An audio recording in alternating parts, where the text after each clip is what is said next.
Foundation o high school? High school. Saan kayo papasok? Swerte kayo. Ang lapit lang ang high school ninyo. Noong una, lalabas pa kayo. Pupunta kayo ng Paranaque National High School.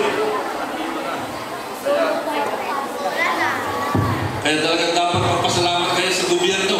Yung nagtutulungan, gobyerno nasyonal, gobyerno ng syudad, at pati yung barangay. High school. Alam ko, iba sa inyo nag-aalala.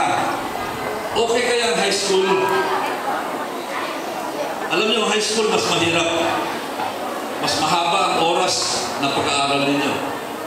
Mas matindi yung science, yung arithmetic, yung algebra, yung geometry, yung history, yung English, mas mahirap.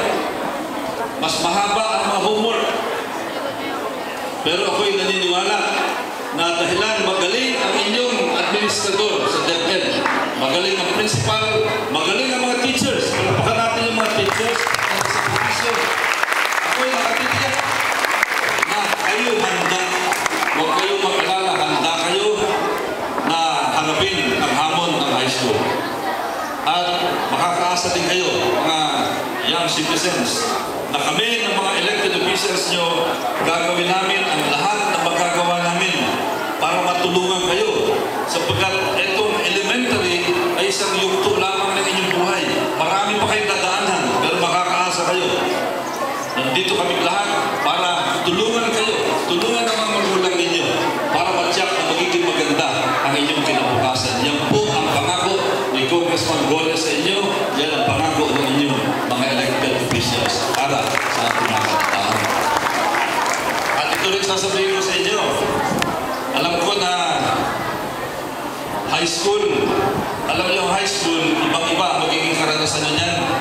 Magbabago ang pag-iisip nyo, mag-iiba yung tibok ng puso ninyo. Napapansin ko ito yung kalalakihan. Kanina, panay ang tingin ito sa mga kababaihan.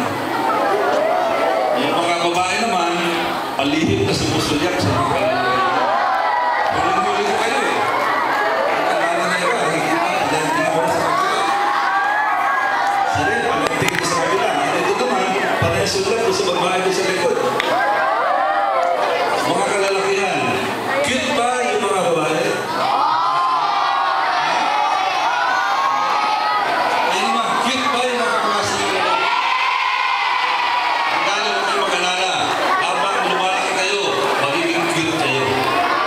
Sa paningin ng isa't isa.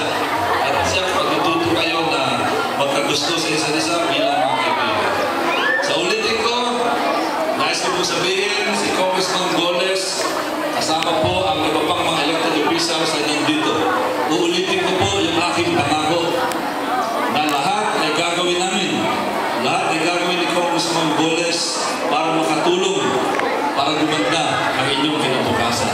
Yan po ang pangako ni Congressman Roy Goles sa inyo at tuloy na maglilingkod sa inyo.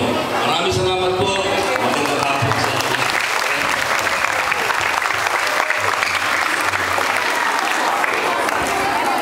Hello, maraming pong salamat. Kinagagalak din